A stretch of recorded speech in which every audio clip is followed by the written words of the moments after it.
नमस्कार। धूमिल पांडुलिपि में आप सबका स्वागत है। भूली बिसरी कहानी में आज सुनिए मनु भंडारी जी की कहानी दरार भरने की दरार। मैंने घर में सबको मना कर दिया था कि जब श्रुति दी आए तो उस समय कमरे में कोई नहीं आएगा। छोटे भाई बहनों को इस बात की कतई तमीज नहीं है कि कोई भी मेरे पास आएगा तो आने वाले के आसपास वे इस प्रकार मंडराएंगे कि गोया वह उन लोगों से ही मिलने आया हो। फिर खिड़की दरवाजों के मोटे मोटे पर्दे खींच दिए, जिससे कमरे में ठंडक और नीम अंधेरा सा हो गया। इस माहौल में वे अधिक आश्वस्त होकर अपनी निजी बात तो कह सकेंगी। दोपहर में जब से उनका फोन आया है, मैं एक अजीब सी मानसिक उलझन में हूँ।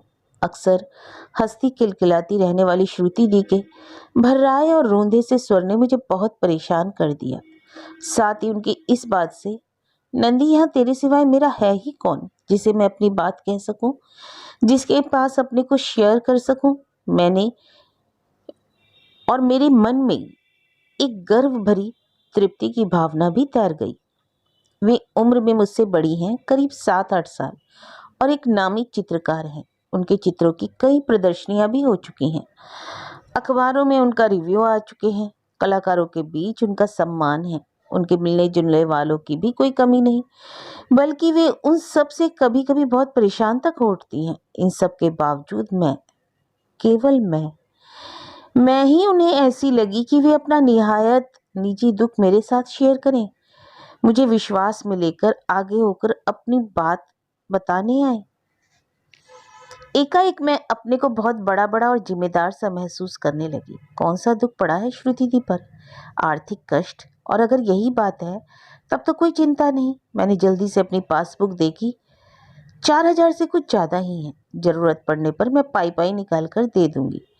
इससे भी काम न चला तो माँ से मांग लूंगी, और घर में अपने रॉब के बारे में तो मैं पूरी तरह आश्वस्त ही हूँ। पर नहीं, बात पैसे की नहीं। विभुदास स्वयं अच्छी पोस्ट पर है, वे खुद भी कमाती हैं। फिर पैसे के लिए इतने परेशान होने वाले जीवों में से तो वह नहीं है। इस स्तर पर निहायत फक्कड़ और मौजी, जहां स्टाफ में और सब साड़ी और जेवरों का रौब पटक पटक कर ढेर किए देती हैं, वहां वे बिना संकोच के कुछ भी पहन कर आ जाती हैं। हम तो गाजर मूली को ही फल समझकर खा लेते हैं। निहायत स्नाब लोगों के बीच भी ऐसी धारणाएं करते उन्हें कभी झिझक नहीं होती। तब तब कलकत्ता उन्हें बिल्कुल रास नहीं आया। 2 साल से ऊपर हो ही गए हैं, पर इस बात से वे अभी भी जब तक दुखी होती रहती हैं कि वे कहाँ आ फंसी। कितनी ही बार उन्होंने कहा, नंदी मन होता है कि बोरिया बिस्तर बांधकर वापस लौट जाओ। यह भी कोई शहर है टुच्चे लोगों का, सब स्वार्थी और तिकड़मी। और उनकी आंखों में एक गहरे अवसाद की छाया तैर जाती। तब मुझे हमेशा लगता है कि यह गम ना छोड़े हुए आदमी लोगों का है, ना यहाँ के टुच्चे लोगों का। जैसे उसकी जड़ें तो कहीं और ही हैं, पर कभी उन जड़ों तक पहुंचने का साहस नहीं हुआ। सारी मित्रता के बावजूद उम्र के अंतर की एक दीवार सी हमेशा ही मैंने महसूस की है। आज वे स्वयं उस दीवार को तोड़कर अपना अंतरंग मेरे सामने उड़ेले आ रही हैं। जैसे भी हो, मुझे अपने को इस लायक बनाना ही है कि मैं उनके दुख को समझ सकूं, बांट सकूं।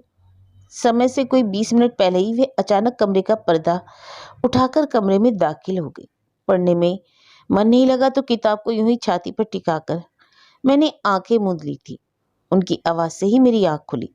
मैं हड़बड़ाकर उठी, मन ही मन अपने को कोसा। वे क्या सोचेंगी? उनके ऐसे संकट की बात जानने के बाद भी मैं मस्त पड़ी सी सो रही हूँ। जिसे कोई बात छूती ही नहीं, उसे कैसे कोई अपना दुख बताएगा? चेहरे पर अनायास ही उभर आए अपराध भाव को पीछे ठेलते हुए मैंने एकाएक बड़ों की तरह उनकी पीठ पर हाथ रखकर उन्हें दीवान पर बैठाया। पर फिर मुझे खुद अपना व्यवहार ओवर एक्टिंग की तरह बनावटी लगा। अतिरिक्त सहानुभूति में नकलीपन की बू आ जाती है। फिर अभी तो पूरी बात भी नहीं मालूम। मैंने जल्दी से अपना हाथ हटा लिया। श्रुति दी क्रीम रंग की साड़ी पहनकर आई थी, जिससे उनका चेहरा और भी पीला पीला लग रहा था। कमरे के अंधेरे में भी उनके चेहरे की उदासी को और भी घना कर दिया था। मैंने आज तक कभी उन्हें इतना उदास और बेजान नहीं देखा था। जैसे बहुत घुलने के कारण कपड़े का रंग बदरंग हो जाता है, वैसे ही शायद बहुत रोने के कारण उनकी आंखें बड़ी बुझी-बुझी और फीकी-फीकी लग रही थी। मैं एकटक उनके चेहरे की ओर देखने लगी। धीरे से पूछा, क्या बात हो गई श्रुति दी? वे जमीन पर नजर गड़ाए रहीं। लगा जैसे बात करने के लिए शब्द टटोल रही हैं। फिर एकाएक मेरी ओर देखकर बोली, समझ में नहीं आता क्या बताऊं। फोन करने के बाद बड़ी देर तक पछताती रही कि बेकार ही तुझे परेशान किया। यूं भी इस सब में तू कर ही क्या सकेगी, कोई भी क्या कर सकता है। इतना ही तो होगा कि कहकर मैं हल्की हो जाऊंगी, पर अपने को हल्का करने के लिए तुझ पर बोझ लाद दूं, यह भी कोई बात हुई भला? और एक गहरी सर्द सी आह उनके मुंह से निकल गई, आंखें भी नम सी हो गई। क्षणांश के लिए तो मन में फिर अपना सोना कोच गया। मुझे यूं निश्चिंत सोता देखकर ही तो कहीं इनके मन में यह बात नहीं आई। बड़ी तत्परता से बोली, आप कैसी बात करती हैं? मुझे क्या परेशानी होगी भला? आपकी परेशानी कुछ भी बता सकी तो मुझे बहुत खुशी होगी। जब से आपका फोन आया है तब से किसी भी बात में मेरा मन नहीं लग रहा। आंखें मूंदकर लेटे लेटे मैं बराबर आपकी ही बात सोच रही हूँ। मेरी बात पर तो शायद ही नहीं विश्वास आएगा, पर आखिर बात क्या हुई? आप परेशान क्यों हैं? कई दिनों से तुझे सब कुछ बता देना चाहती थी, पर हर बार जब्त कर जाती। लेकिन अब अकेले अकेले मुझसे सब सहा नहीं जाता। फिर अब तो तुझसे यूं भी कुछ मदद लेनी होगी। मेरा साथ देगी ना? और बड़ी बेबस सी होकर उन्होंने मेरा हाथ पकड़ लिया। कोरे से जमे हुए आंसू गालों पर लुढ़क आए। उनके आंसुओं ने मुझे भीतर तक वेध दिया। उनकी बेबसी ने मुझे एकाएक बड़ा बना दिया। बड़े स्नेह से उनके हाथों को सहलाते हुए मैंने कहा, आप इतनी समझदार होकर ऐसे परेशान हो रही हैं, आखिर बात तो बताइए, कुछ ना कुछ रास्ता तो निकलेगा ही। यूं रो रो कर तो आप अपनी सेहत ही बिगाड़ लेंगी। 2 दिन में ही तो शक्ल कैसी बना ली है। मुझे खुद ही लगा कि बहुत ही घिसी पिटी बात मैंने कही है, फिर भी कहने के उनके अंदाज पर मुझे भीतर ही भीतर बड़ा संतोष हुआ। मैं खुद अपने को काफी मैच्योर भी समझने लगी। नंदी, लगता है अब कोई निर्णय मुझे लेना ही पड़ेगा, बल्कि यूं कहूं कि मैंने ले लिया है। स्थिति को जबरदस्ती खींचने से कोई सार नहीं। वे बात खींच खींच कर कह रही थी, और चाहे उन्होंने संबोधित मुझे ही किया हो, पर मुझे लग रहा था जैसे अपने किसी लिए हुए निर्णय को बार बार दोहराकर उसकी दृढ़ता को तौल रही है। पर कैसा निर्णय, कैसी स्थिति, किस स्थिति को खींचने की आप बात कर रही हैं? एकाएक सीधी नजरों से उन्होंने मुझे देखा, कुछ इस भाव से जैसे मेरी इस अबोधता पर उन्हें विश्वास नहीं आ रहा। मेरे यहाँ 2 साल से तो तू बराबर आ जा रही है, क्या कभी तुझे किसी बात का संदेह नहीं हुआ? मेरे और विभू के संबंध क्या कभी तुझे एबनॉर्मल नहीं लगे? उनकी नजरें अभी भी मुझ पर टिकी थी। मेरे चेहरे पर फैले विस्मय से ही मेरा नकारात्मक उत्तर लिखा था। ख्याल आया, जरूर मुझे बच्ची और निहायत मूर्ख तो नहीं समझ रही होंगी। हो सकता है अब वे अपनी कोई बात ही ना बताएं। जिसकी दृष्टि ही इतनी सतही हो, उसे अपना हमराज बनाकर होगा भी क्या? अनायास ही मन में एक हल्की सी निराशा छाने लगी। पर शायद वे इस तरह सोच ही नहीं रही थी। सोचती हूँ अब अपने लिए एक अलग घर की व्यवस्था कर ही लूं। 2 कमरे का एक ठीक ठाक सा मकान मिल जाए तो काम चल जाएगा। फिर बेहद मिन्नत भरे स्वर में बोली, तू ही मेरे लिए एक मकान ढूंढ देगी नंदी? पर क्यों? विभुदा से झगड़ा हो गया है। अरे ऐसे झगड़े तो होते ही रहते हैं, उन सब से कहीं घर तोड़ा जाता है। मैं बेहद उत्सुक हो उठी थी और सामने ऐसी उलझन लग रही थी जिसका कोई सिर पैर नजर नहीं आ रहा था। साथ ही यह भी ख्याल आ रहा था कि जिन बातों से घर तोड़ा जाता है, इन बातों का तो ज्ञान मुझे है ही कहाँ। झगड़ा, उनके स्वर में अजीब सी तिक्तता भर गई। झगड़ा क्या होगा नंदी, हमारा कभी मेल ही नहीं था। भीतर से कुछ ना होकर भी बाहर से बस निभाए जा रहे थे। पर अब लगने लगा है कि आखिर घर बनाए रखने की ही ऐसी कौन सी मजबूरी है। उनकी नम आंखें जमीन पर गड़ी हुई थी। मेरी आंखों के सामने विभुदा की आकृति ही तैर रही थी। बड़ी आत्मीयता से भरा एक खुलापन था उनके व्यवहार में। यूं बहुत ही कम मिलते थे घर पर जब मिलते थे तो बहुत अपनेपन से। तो यह सब केवल बनावटी था? बड़ी तकलीफ हो रही थी मुझे विश्वास करने में। बहुत दिनों बहुत दिनों के संघर्ष और द्वंद्व के बाद आखिर मैंने अंतिम रूप में निर्णय ले ही लिया कि मैं अब अलग ही रहूंगी। और सच कहती हूँ नंदी, निर्णय लेने के बाद से ही जैसे मैं हल्की सी हो गई हूँ, एक तनाव से मुक्त हो गई हूँ। पर आंसू थे कि फिर भी लुढ़क आ रहे थे। मुझे उनकी किसी भी बात पर विश्वास नहीं हो रहा था। यह सब क्या कह रही हो श्रुति दी? इतना बड़ा कारण भी तो होना चाहिए। आप अलग रह सकेंगी और ये विवाह इसके लिए विभुदा राजी होंगे? नहीं होंगे तो हो जाएंगे, पर इस बार मैं मकान तय करके ही उनसे बात करूंगी। बस बस तू किसी तरह मकान ढूंढवा दे। मकान के लिए यहाँ जैसी भागदौड़ करनी होती है वह मुझसे नहीं होगी नंदी। अब तो मैं बहुत बहुत थक भी गई हूँ। और सचमुच ही वे निढाल सी होकर गोल तकिए के सहारे लेट गई और दोनों हाथ आंखों पर रख लिए। जाने कैसी ममता उमड़ाई उन पर। मैं उनके पास सरक कर बहुत धीरे धीरे उनके बाल सहलाने लगी। श्रुति दी कि जिंदगी के इतने बड़े निर्णय की गवाह मैं हूँ। नई जिंदगी की शुरुआत करने का भार मुझ पर है। बच्चों की तरह निर्भर कर रही हैं ये मुझ पर। कितना विश्वास है इनको। मुझे अपने को इस विश्वास के लायक बनाना ही होगा। और घर में तो यह हाल है कि एक गिलास पानी भी कोई पिलाए तो प्यास मिटे। एकाएक ख्याल आया इनके पीने के लिए कुछ ठंडा मंगवाऊं। संयोग से मैं उठती उसके पहले ही पर्दे के पीछे से छोटी बहन ने आवाज दी, दीदी यह लीजिए। आवाज के साथ ही श्रुति दी उठकर बैठ गई। आप लेटी रहिए, यहाँ कोई नहीं आएगा। मैंने पहले ही सबको मना करके रखा है।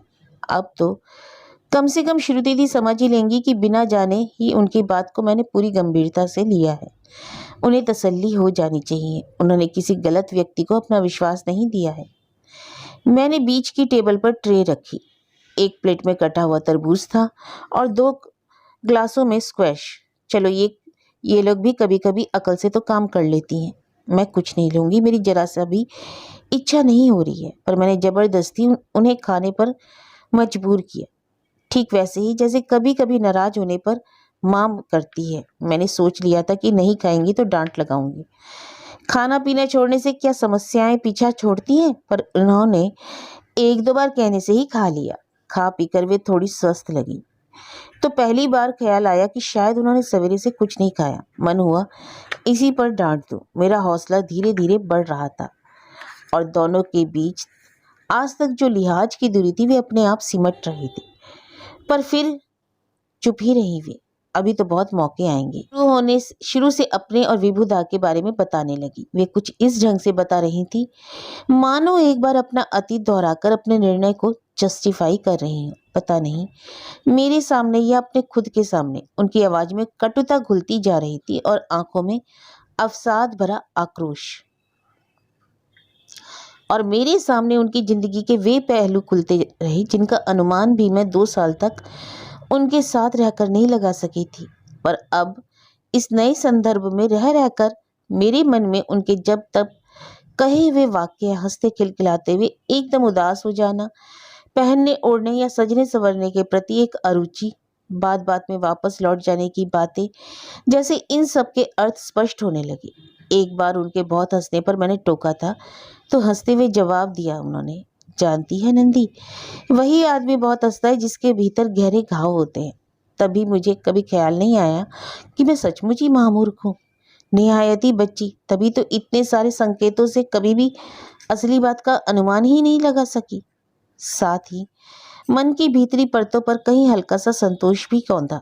जिन श्रुति दी को हमेशा अपने से बड़ा और श्रेष्ठ समझती आ रही हूँ, भीतर से कहीं इतनी दयनीय, इतनी पराजित है। उनकी असली स्थिति को तो केवल दया के लायक है। पर तभी मन की इन तुच्छी बातों पर मैंने भीतर ही भीतर दबोच लिया। सारी बात सुनकर जैसे अपने निर्णय पर मेरा समर्थन पाने के लिए उन्होंने पूछा, अब तू ही बता नंदी, इन सब के बाद क्या मैंने जो निर्णय लिया गलत किया? मन में पहला उत्तर तो यही उभरा, गलत। आप इतने दिन रह भी ली, मैं होती तो कब की अलग हो गई होती। पर इस बचकाने और अदूरदिशितापूर्ण उत्तर का कुछ पीछे ठेलकर बड़े सधे हुए स्वर में मैंने कहा, गलत सही की बात तो मैं नहीं कहूंगी श्रुति दी, पर फिर भी इतना जरूर कहूंगी कि इस स्थिति में भी घर तोड़ना ना इतना आसान है ना उचित। निर्णय लेना आसान है पर उसे अमल में लाना बहुत मुश्किल होगा। मुझे खुद अपनी बात बड़ी संतुलित और विवेकपूर्ण लगी। स्थिति में भीतर तक इन्वॉल्व हो पाने का नया आत्मविश्वास जागा। उसी से भरी भरी मैं बोली, आप कुछ दिन सब्र करें, थोड़ा धीरज रखें। मैं एक बार विभुदा से बात करूंगी, उसके बाद ही आप कुछ करेंगी। उन्होंने मेरी ओर इस तरह देखा मानो विश्वास नहीं हो रहा हो। फिर एक लंबी सांस छोड़कर बड़े हताश से स्वर में बोली, क्या होगा बात करके? तुझे यह निर्णय आज का लग रहा है, पर जानती नहीं इसके पीछे कितने अनखाए दिन और अनसोई रातें हैं। बहसों के लंबे लंबे दौर हैं। जब कहीं भी कुछ बाकी नहीं रहा तभी तो यह निर्णय लिया। और उनका स्वर फिर कहीं गहरे में डूब गया। एकाएक वे फूटकर रो उठी। उनका रोना मुझे भीतर तक मत गया। मैंने उनका सिर अपनी गोदी में ले लिया, दुलार से उनके बाल सहलाने लगी। मैं चुप करा रही थी, पर रोना तो मुझे खुद भी आ रहा था। 8 बजे के करीब मैंने उनसे खाने के लिए जिद की, पर इस बार वे नहीं मानी। तब टैक्सी करके मैं खुद उन्हें घर तक छोड़ने गई। वे मना करती रहीं, पर मैंने भीतर ही भीतर जैसे जैसे तय कर लिया था कि जब तक स्थिति संभलती नहीं, उनकी हर बात का भार मुझ पर ही रहेगा। खाने के बाद रोज की तरह भाई बहन ताश खेलने के लिए बुलाने लगे। मना करने पर जिद करने लगे तो मुझे गुस्सा आ गया। इन्हें क्या कभी समझ नहीं आएगी? दुनिया में कहीं कुछ हो जाए, इन्हें अपने खेल से मतलब है। पर फिर दया आई, बेचारे बच्चे ही तो हैं। ये बात की गंभीरता को कैसे समझ सकते हैं? रात में सोई तो लगा पता नहीं मुझे सब कुछ बताकर श्रुति दी हल्की हुई या नहीं, पर मैं सचमुच बहुत बोझिल हो उठी। कितनी बड़ी जिम्मेदारी है मुझ पर। विभुदा से 6 बजे गड़ियाहाट क्वालिटी में मिलने की बात हुई। उन्होंने कहा यदि वहां भीड़ होगी तो लेक्स चलेंगे। वे स्वयं बात करने को उत्सुक लगे। आगे होकर विभुदा को बात करने का आमंत्रण दे तो दिया, पर अब बात क्या करूंगी? कहीं उन्होंने यही कहकर झिड़क दिया कि हमारा निहायत ही निजी मामला है यह, तुम बीच में पड़ने वाली कौन होती हो? तब पर नहीं, इतने रूड तो वे नहीं है। सारे दिन मैं मन ही मन तर्क गढ़ती रही, क्या क्या कहकर श्रुति दी का केस रखूंगी, कैसे कैसे उन्हें कन्विंस करूंगी। कभी किसी विषय पर बहुत खुलकर उनसे बात करने का मौका तो मिला नहीं। फिर भी मैंने तय कर लिया कि मैं कतई संकोच नहीं करूंगी। विभुदा से बात करते ही पता लग गया कि वे मेरी और श्रुति दी के बीच की हुई सारी बात जानते हैं, तो श्रुति दी ने इन्हें भी सब कुछ बता दिया।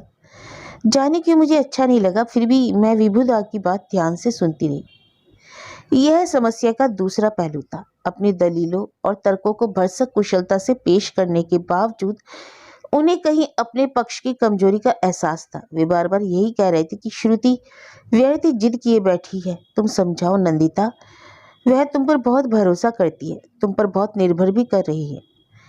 विभुदा के स्वर में याचना का स्पर्श जैसे जैसे बढ़ता जा रहा था, अपनी नजरों में मेरा महत्व उतना ही बढ़ता चला जा रहा था। अब मेरे बोलने की बारी थी। एक से एक जोरदार तर्क और चुस्त वाक्य मेरे दिमाग में आए चले जा रहे थे। मैं कभी बहुत ज्यादा नहीं बोलती, पर आज स्वयं अपनी तर्क शक्ति पर हैरान थी। निश्चित रूप से विभुदा पर मेरी बातों का प्रभाव और मेरा रौब पड़ रहा था। 10 बज गए, पर हम किसी भी निष्कर्ष पर नहीं पहुंच पाए और अब घर पहुंचना बहुत जरूरी लग रहा था। विभुदा मुझे घर छोड़ने आए। दरवाजे पर खड़े खड़े भी करीब 20-25 मिनट तक और बातें होती रहीं। ऊपर पहुंची तो माँ ने आड़े हाथों लिया, अरे कहाँ थी तू अब तक? समय का भी कुछ ख्याल नहीं है, 11 बज रहे हैं। माँ पर गुस्सा आने लगा। वे समझती क्यों नहीं कितनी बड़ी जिम्मेदारी है मुझ पर, क्या समझेंगी? उसके लिए तो घर में क्या सब्जी बनेगी इस बात का फैसला किसी को जिंदगी का सबसे महत्वपूर्ण फैसला एक सी ही अहमियत रखता है। मैं कपड़े बदलकर लेट गई तो माँ का खींच भरा स्वर सुनाई दिया, खाना खा लिया? नहीं खाया हो तो खा ले, मुझे भूख नहीं। यह रोज रोज तेरी भूख कहाँ चली जाती है? सचमुच सचमुच ही जैसे मेरी भूख ही मर गई। रात में नींद भी तो नहीं आती ठीक से। सारा समय आंखों के सामने श्रुति दी का सूखा मुरझाया चेहरा, सूजी सूजी फीकी निस्तेज सी आंखें घूमती रहती हैं। जिंदगी के सबसे मधुर अध्याय ने कैसी कटुता भर दी है उनके जीवन में। जीवन का सारा रस ही जैसे निचुड़ गया। माँ आजकल दिन रात मेरी शादी को लेकर परेशान रहती है। ना जाने कहाँ कहाँ बात चला रखी है, कहीं ऐसा ही मेरे साथ भी हो जाए। मन में जाने कैसा कैसा भय समाने लगा। नहीं, मुझे अभी अपनी बात नहीं, केवल श्रुति दी की ही बात सोचनी है। यह कहकर ही मैंने व्यर्थ के भय को हृदय से निकाल दिया। दूसरे दिन नहाकर निकली तो कमरे में श्रुति दी मेरा इंतजार कर रही थी। लगा जैसे रात इन्होंने मुझसे मिलने की प्रतीक्षा में ही काटी। मैंने फिर सारे पर्दे खींचे और उनके पास आ बैठी। मैं विभुदा से हुई बातें बता रही थी कि और उनके चेहरे पर तरह तरह के भाव आ जा रहे थे। कभी वे भवक सी पड़ती और उनकी आंखें पनीली हो जाती। फिर बड़े भीगे स्वर में बोली, तुझे परेशान कर डाला ना नंदी। तू भी क्या सोचती होगी कि कहाँ फंस गई। पर क्या बताऊं, घंटे भर भी तुझसे बात कर लेती हूँ तो जी थोड़ा सा हल्का हो जाता है, वरना मन सारे समय घुमड़ता रहता है। सवेरे 4 बजे से ही इंतजार कर रही थी कि कब दिन निकले और मैं तेरे पास आऊं। और एकाएक मुझे ख्याल आया, हो सकता है उधर विभुदा ने अभी से मुझे मिलने के लिए प्रतीक्षा करना शुरू कर दिया हो। लाइब्रेरी वाला जब किताबें लेने आया तो पहली बार मुझे ख्याल आया कि यह सब करते करते 15 दिन हो गए। इन दिनों तो मुझे जरा भी होश नहीं रहा। वही लंबी लंबी बहसें और तर्क पर बात है कि जहां की तहां अटकी हुई है। अब मैंने महसूस कर लिया कि यह दो व्यक्तित्व, दो अहंकार का झगड़ा है और ये लोग घर तोड़ने को तैयार हैं, अपना अहंकार नहीं तोड़ेंगे। यूं गलती विबुदा की है, पर महसूस करते हुए भी वे मानने को तैयार नहीं। मुझे खुद लगने लगा है कि अब श्रुति दी को अलग ही हो जाना चाहिए। और इसलिए जब उन्होंने मुझसे कहा, तू ये भैंसबाजी छोड़ नंदी और मेरे लिए एक मकान तलाश कर, तर्क वितर्क करते हुए समय बीत गया तो मैं मान गई। हालांकि मन में पराजय की हल्की सी कचोट जरूर थी। विभु यह सोचते हैं कि मैं अलग नहीं रह सकती। स्वभाव से मैं बहुत डिपेंडेंट हूँ, ठीक है, पर आदमी किसी ना किसी पर डिपेंड करता ही है, सो मैं भी करती हूँ, पर विभु पर नहीं। उन पर निर्भर करूंगी तो कितनी बड़ी कीमत मांगेंगे, उतना सब देने की सामर्थ्य नहीं मुझ में। फिर एक क्षण रुकी। खाने के लिए अपनी नौकरी पर निर्भर करती हूँ, जीने के लिए अपनी कला पर। फिर मेरी ओर देखकर बोली, तेरे पास ही घर मिल गया तो संकट मुसीबत के समय तुझ पर निर्भर करूंगी। विभु इस सब में आते ही कहाँ है, पता नहीं। यह सब कहकर वे मुझे आश्वस्त कर रही थी या अपने आप को। मैंने तय कर लिया, अब उन्हें मकान दिलवाकर ही रहूंगी। विभुदास श्रुति दी को इनकी कला को कुचलकर रख देना चाहते थे। यह सब नहीं होगा यह सब। रोज सवेरे 8 बजे से 11 बजे तक हम मकान देखते। एक दिन में दलाल हमको 10-12 घर दिखा देता। लौटते तो टैक्सी का बिल मैं ही देती। श्रुति दी बहुत बिगड़ती। 1-2 बार तो उन्होंने मुझे डांटा भी, पर वे इतनी पस्त हो चुकी कि उनसे डांटा भी नहीं जाता था। रेस्टोरेंट का या टैक्सी का बिल देकर मुझे कभी कष्ट नहीं होता, बल्कि एक उपलब्धि की ही भावना होती। मिली हुई जिम्मेदारी को सफलतापूर्वक निभाने का संतोष। आखिर मकान ठीक हो गया। घर लौटे तो श्रुति दी दीवान पर निर्जीव सी लेट गई और जैसे किसी तरह एक लंबी यंत्रणापूर्ण यात्रा के छोर तक पहुंची। एक थकान और अवसाद भरी निश्चिंतता। बहुत कहने पर भी उस दिन उन्होंने कुछ खाया पिया नहीं। चलते समय बोली, बस नंदी, अब शाम को तू ही मकान मालिक के पास जाकर किराया दे देना। कुछ कम कर दे तो बहुत अच्छा, वरना यही सही। अब मुझसे तो कुछ भी नहीं होगा। और भरसक अपने आंसुओं को पीती सी चली गई। शाम को दलाल ने बताया कि मकान मालिक बंबई गया है और 2-3 दिन बाद लौटेगा, तभी बात होगी। श्रुति दी को सूचना दी तो बड़े थके स्वर में बोली, ठीक है नंदी, जब हो जाए तो बता देना। मैंने तो सब कुछ तेरे हाथों में छोड़ दिया। पता नहीं श्रुति दी ने ये 2-3 दिन कैसे काटे, पर मुझे सचमुच समय गुजारना भारी पड़ गया। मैं अपनी जिंदगी से कटकर इन लोगों के साथ कुछ इस प्रकार जा मिली थी कि अब कुछ भी करने से में मन ही नहीं लगता था। कितना अच्छा होता यदि इस घर को बचा पाती, तब केवल श्रुति दी ही नहीं, विभुदा भी कृतज्ञ होते मेरे प्रति। मैंने लिलुआ वाले दादा को राजी कर ही लिया कि वे एक दिन आकर श्रुति दी का सामान शिफ्ट करवा देंगे। सामान ही कितना होगा, रसोई का जरूरी सामान मैं एक ही दिन में लेक मार्केट से खरीद दूंगी, बाकी फिर धीरे धीरे जमा जाएगा। चाहती तो यही हूँ कि सब कुछ जमा कर ही उन्हें यहाँ लाऊं, उन्हें कुछ भी ना करना पड़े, किसी तरह की कोई परेशानी ना उठानी पड़े। तीसरे दिन सवेरे में चाय पीकर उठी ही थी कि श्रुति दी आ गई। अरे आप, मुझे श्रुति दी बहुत दुबली दिखाई दी। उनके हाथ में एक पैकेट था। विभु भी आए हैं। उनके कहने के साथ भी विभुदा अंदर घुसे। उनके हाथ में जलजोंग का डब्बा था। मेरी ओर बढ़ाते हुए बोले, बड़ी मुश्किल से तुम्हारी श्रुति दी का दिमाग ठीक हुआ है, लो इस खुशी में मिठाई खाओ। मैं अवाक सी, कभी श्रुति दी का मुंह देखती, कभी उनका। एक तुम बेवकूफ, एक यह बेवकूफ। और उन्होंने डिब्बा खोलकर मेरी ओर बढ़ा दिया। मैंने श्रुति दी की ओर देखा। बहुत फीकी सी मुस्कुराहट उनके चेहरे पर थी। मुझे देखते देखते उन्होंने नजर फेर ली। लगा जैसे वे मुझसे कतरा रही हूँ। देखो नंदिता, श्रुति तुम्हारे लिए क्या लाई है। और उन्होंने जल्दी से पैकेट उठाकर खोल दिया। टसर सिल्की हाथ से पेंट की हुई सुंदर सी साड़ी थी।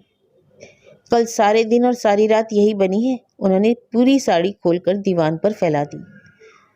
क्या लाजवाब बनी है। पहनोगी तो बस सारे कलकत्ता में तुम ही तुम चमकोगी।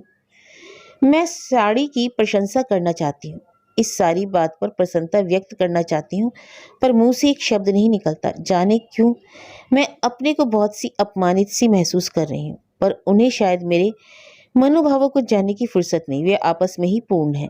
मैं तो जैसे कहीं रही ही नहीं। चलो श्रुति जल्दी करो। और उन्होंने पीठ पर हाथ रखकर श्रुति दी को उठाया। यह सारी अदा ही मुझे निहायत चीप और चिचोरी लग रही है। अपने सारे खुलेपन के बावजूद विभुदा मुझे नम्री, चालाक और घाघ लग रहे हैं। मेरा मन वितृष्णा से भर उठा। इनके दिमाग की गर्मी शांत करने के लिए इन्हें आज दीघा ले जा रहा हूँ। लौट कर मिलेंगे। हाँ, बड़ी मुश्किल से मेरे मुंह से निकला। चलिए अच्छा हुआ। विभुदा विजेता की तरह श्रुति दी को लेकर धड़ाधड़ सीढ़ियां उतर गए। अपने को एक तरह ठेलती हुई मैं भी पीछे पीछे नीचे आई। टैक्सी खड़ी थी। मीटर पर नजर गई तो अनायास ही सारे आंकड़े आंखों के सामने तैर गए जो मकान ढूंढने के दौरान मीटर पर चढ़े थे। भीतर बैठकर श्रुति दी ने मेरा हाथ अपने हाथ में लेकर दबाया। उस स्पर्श में कृतज्ञता, स्नेह, आत्मीयता सब कुछ था, पर मैं जैसे कहीं से सुन हो गई थी। पीछे धूल और धुएं का गुबार छोड़ती हुई टैक्सी आगे बढ़ गई। जाने क्यों मुझे लग रहा था जैसे कोई मुझे बुरी तरह चीट कर गया है। बड़े थके थके कदमों से मैं ऊपर आई। दीवान पर साड़ी फैली पड़ी थी और मुझे लग रहा था जैसे बच्चे को पहले तो कोई बहुत बड़ा आश्वासन दे और फिर एक दो टॉफी से बहलाकर चलता बने।